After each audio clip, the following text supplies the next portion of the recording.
Okey, ini adalah bahagian dalam rumah. Ni kawasan ruang utama lah. Bila kita masuk, first kita akan encounter kawasan ni dulu. Tengok ruang family yang sangat sesuai, dia proper punya sizing. Okey, untuk rumah corner lot terrace memang sangat comel dan sangat luas kan. Okey. Jalan untuk pergi tengok dekat bilik yang pertama. Okey, dekat depan ni kita boleh nampak kawasan ruang family juga.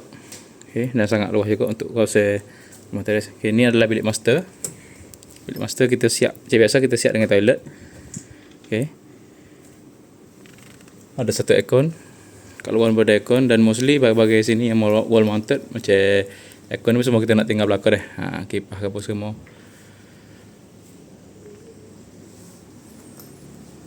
Bahagian dapur. Ni dry kitchen lah. Okey. Situ ada satu toilet. Dekat sini kita ada aircon, kita ada kabinet kecil sikit dan juga satu tabletop L shape. Sangat comel. Ni pun satu bilik. Okey. So dekat rumah ni kita ada 3 bilik dan 3 bilik air. Jadi kita tengok dapur belakang pula.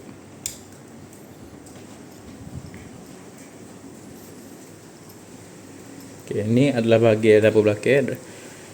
Okay, buat kitchen yang mana ni adalah bahagian yang di extend dah oleh owner sebelum ni. So memang sangat comel, siap belakang dah. Okay. Luas lah. Kawasan untuk dining pun tak ganggu kawasan luar tadi. Dia buat sini. Boleh tengok. Sini ada satu toilet. Toilet asal, toilet cangkung.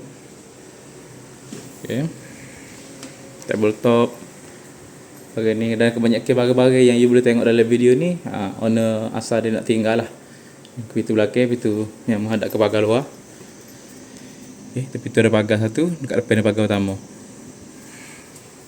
Dan ni bilik, ni asalnya bilik store lama tapi owner dah olah buat jadi office kecil sikit lah. Alright.